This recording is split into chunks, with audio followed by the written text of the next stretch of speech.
talking about Arsenal, I wanted to get your guys' take. Obviously, the news today that Berta has signed his deal. He signed it 20 days ago, and he's going to be coming in. What type of? A lot of us have been very. I know I have, and I'm sure I remember you guys doing this. We've all been very critical of Edu. We've all been very critical of Arsenal's summer and their January transfer window. Bringing somebody in as experienced with the CV of an Andrea Berta, what type of impact do you guys think he's going to have at Arsenal, and how big a deal is this for them? I mean, it's going to be interesting to see if the power structure changes with Arteta, because it's been reported how much power he does have at the club and how much of a say he does have over transfers. So is that going to continue, or is Berta just taking over completely, and then Arteta is going to be more of a head coach role? That's what I want to see. But it's always, I think, much better to have someone like that who's experienced, who knows what they're doing in the role, who's serious, who's got a good track record, who can get deals over the line.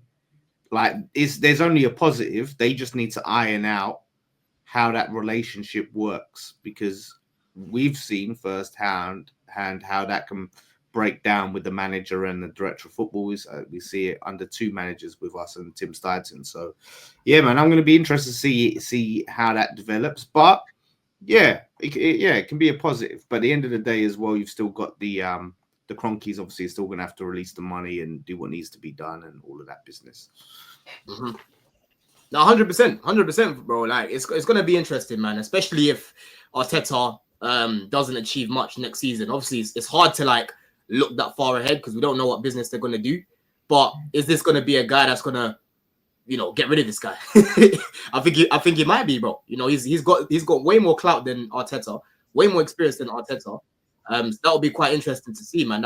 That power dynamic. I think that's one of the reasons why Edu decided to leave, isn't it? Yeah, that's it. That's going to be the interesting thing, is that because people are. I know what someone said, like he's not going to come in if he has no say. I'm not going to say he's not going to have any say, but sometimes, like they say, there's too many cooks in the kitchen. There's a clash of ideas. Berta thinks that this player should be signed. Arteta wants a different player. What are you going to do? I've just seen some Arsenal news that's come out. Oh, this is the dating. Hang on. The Arteta outers, the standard guys. They're gonna be fuming. Arsenal launched a new program called The Big Match.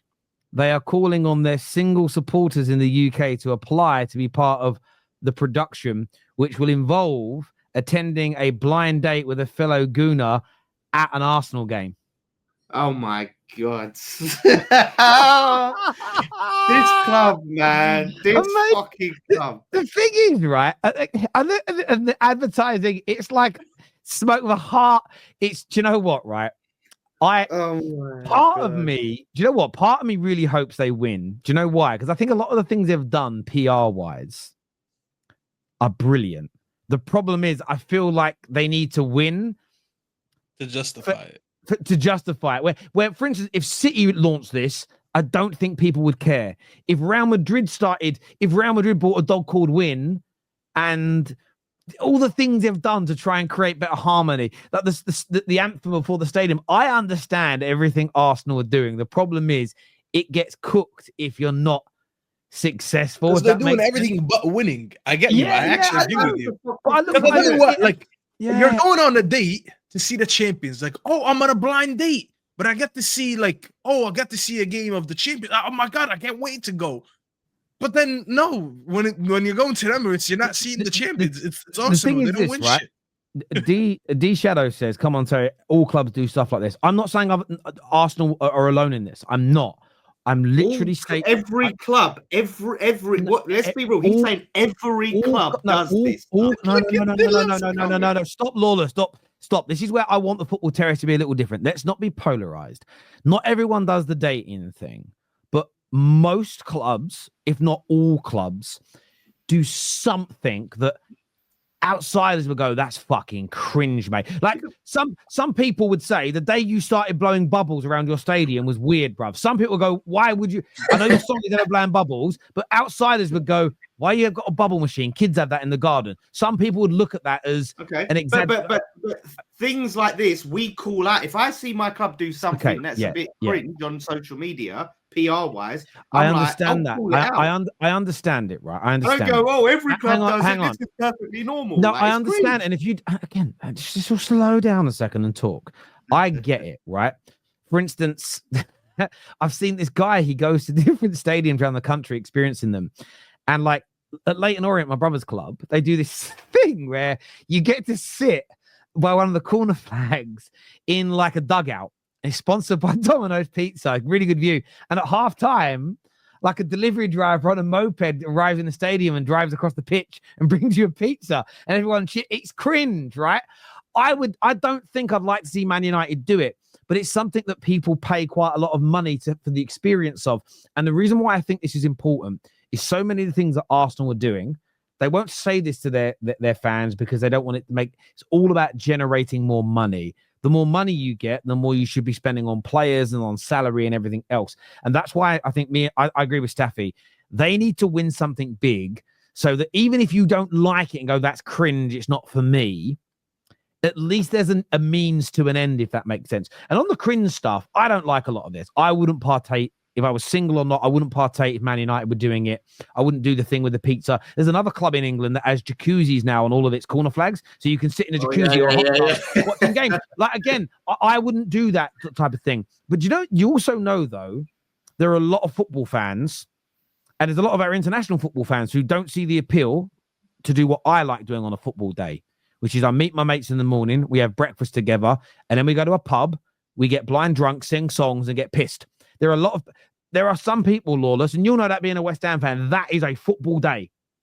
There are hundreds of thousands and millions of football fans that think that is bullshit and stupid and cringe and pathetic.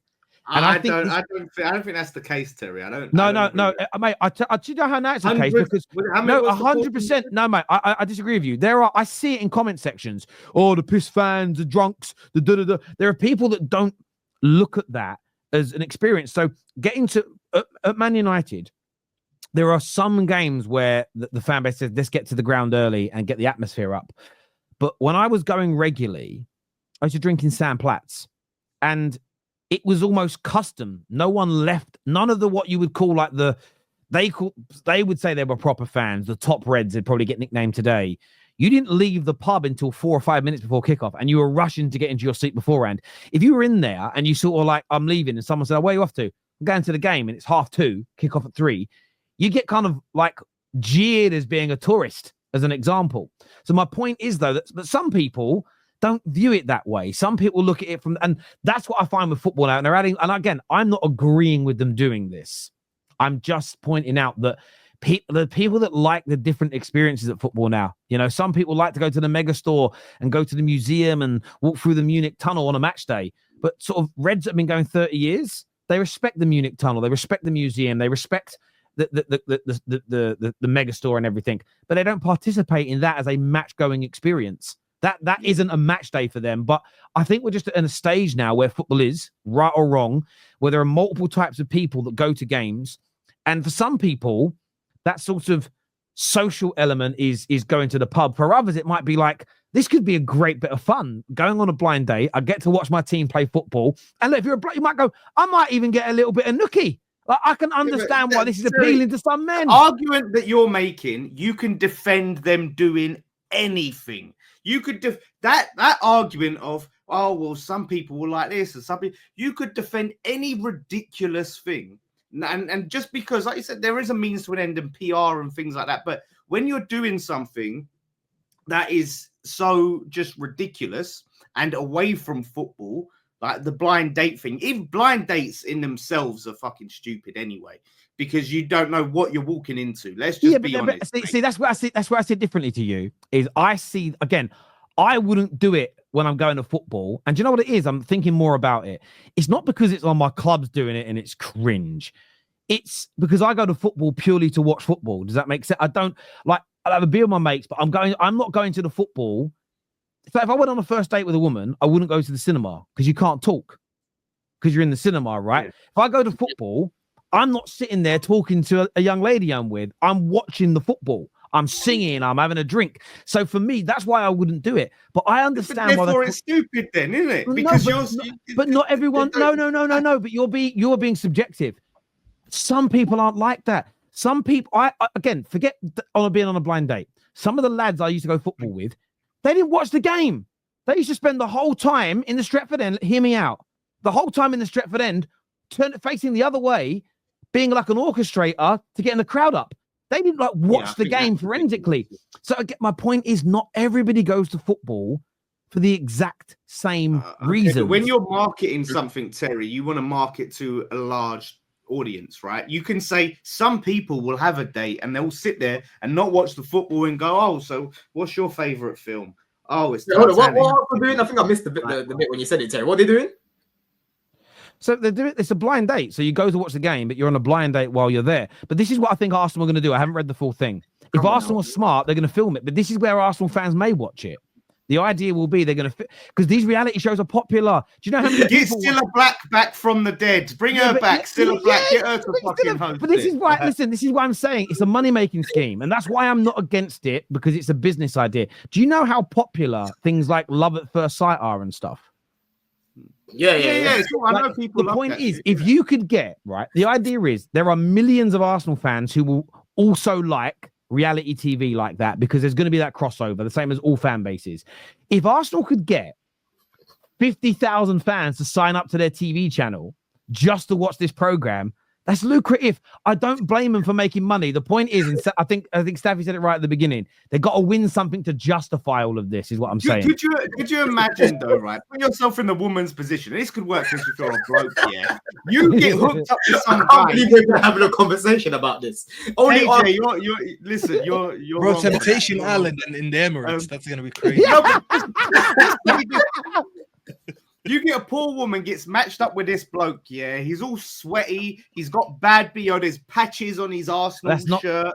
All of this stuff, and they're sitting together. You're stuck with this geezer for over 90 minutes. See, but now what you've just done, though, see, Lawless, you have just sold the program. You've just sold the program because for a lot of us, I don't really watch a lot of reality TV anymore. The problem with reality TV is if you sit and watch it for 5 minutes, you're there for an hour, you're there for 2. It gets you hooked, right?